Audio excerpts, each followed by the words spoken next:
Good morning. Time is 12:57 a.m. Ang gutom. Ulit of ramen and siomai. Yeah. May sikatron oh. Light.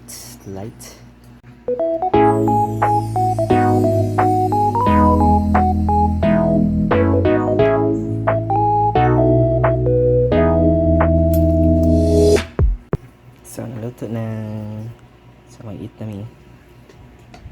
Ako kami magkaon. Hi! It's a me. While watching vlogs.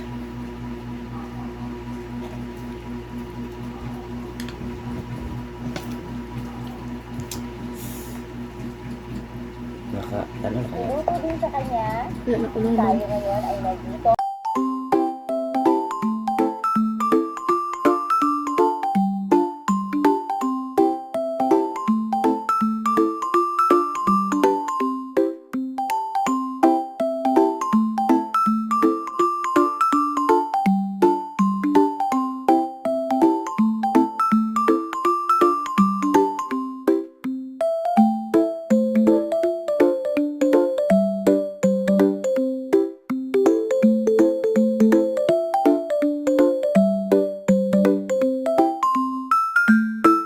Yun 3 to 4 years mo inayos itong farm na ito.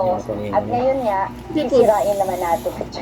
Kaya bibisitahin na natin ang ating Joseph Agricultural Farm. Bakit Joseph Agricultural Farm? Kasi mahilig kasi ako sa agriculture since bata pa talaga ako. Ang kasarap kausap ni Joseph, parang ano siya, no? Yung parang witness. Parang may nasaksihan ka bang pinatay, kaya hindi ka nagpapakita siya kasi bibigla. Napakaganda ng farm ni Joseph at talagang makikita mo na lahat ay organic.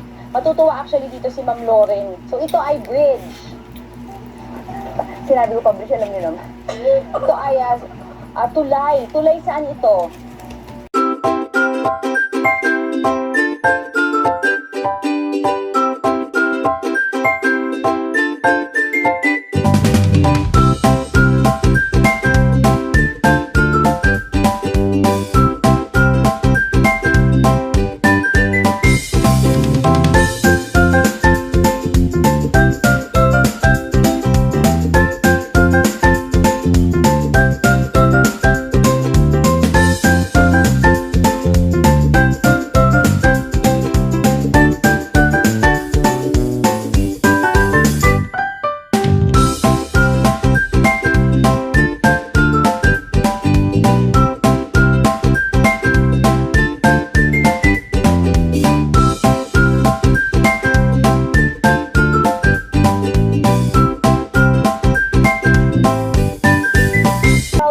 Paano mo ito ginawa, Joseph? Wala kasi kaming lugar na pwede magsihan ng pag-family ko at yung mga pinsan na relatives ko, kaya naging ko ito pala. Sasama-sama kami kumakain, ganyan. Presto. Tapos puro Bible verse, may devotion kayo lagi. Oo. So yan, when the time is right, I will Lord will make it happen. At ito na nga, nangyari na nga na nandito na ako. So, papaalisin ko na kayo dyan. Totoo ba yung menu na yan? Oo, kasi namin itong mga followers na pumupunta dito, tsaka yung family members. Kasi ito, ano naman itong mga to? Ito yung mga products na gawa ko po. Dapat naibenta mo to lahat. Saan pwede bumili nito?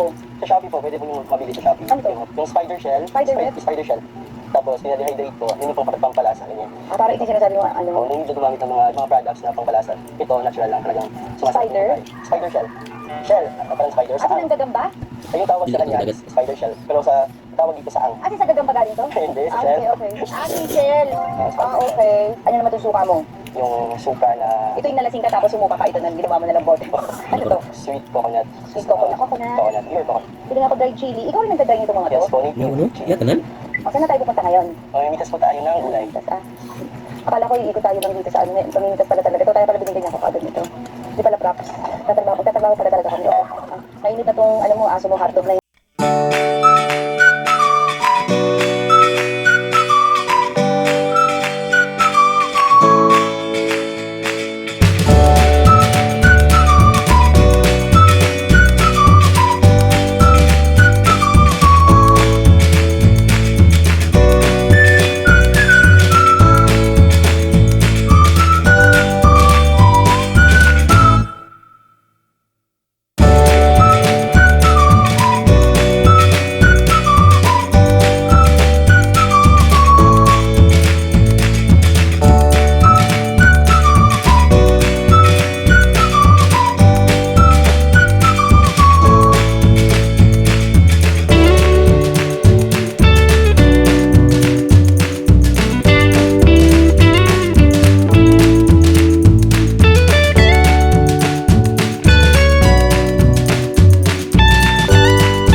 fertilizer. Ayun ako, may kasama rin ako dito, ang laging tumatae, magagamit mo. Pwede ba yung sa tao? Hindi. Tain ng tao, hindi pwede, hindi lang ako nakausap ni Joseph. Sabi ni Joseph, ito yung dahilan kaya talagang gusto ko mag-isa lang ako sa vlog. Ang ingay kasi ng mga tao, so at least client na lang kita, Joseph. Sige. So sabi ni Joseph, Okay na. Joseph, paano ka nakakakita dyan? Ang galing mo. Doon tayo sa chives. May third eye ka pa. Okay, Sabi ni ba yan? Joseph Good sa'yo chives mo. ba yan? Ano na mo, ito na ba? Kasi pag hindi, bad chives na. Kaya na, bumpa do ang piece. Hindi. Okay. Agugupitin mo. Everyday na si Alex. Basta hindi may bibiro, maghapong na kayo ko. Anong ginagawa mo sa kangkong? Ay, nagkauntukan yung sombrero. May din ako sa kangkong. Tapos sa hating gabi naman, gusto rin namin ginagawa ng asawa ko to yung kangkong. Ay, may paltok pa rin nga dito. Anak. Okay. Pagod na ako. Order na lang tayo. Gusto mo mag-grab o food panda. Ikaw, Hindi ikaw. nga po si Joseph pag sila na.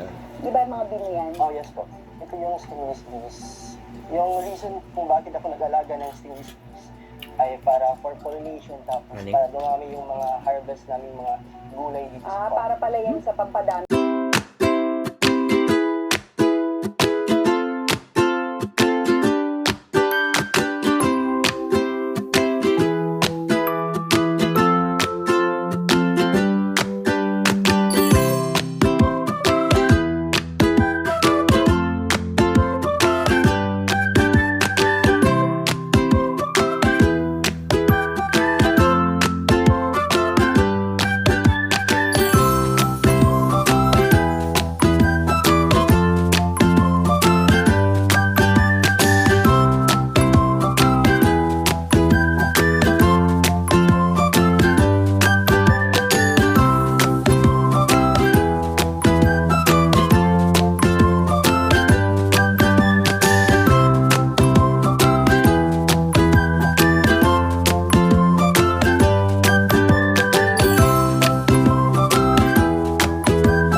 Mga baboy, sinasabihan mo sila lang, ang bababoy nyo!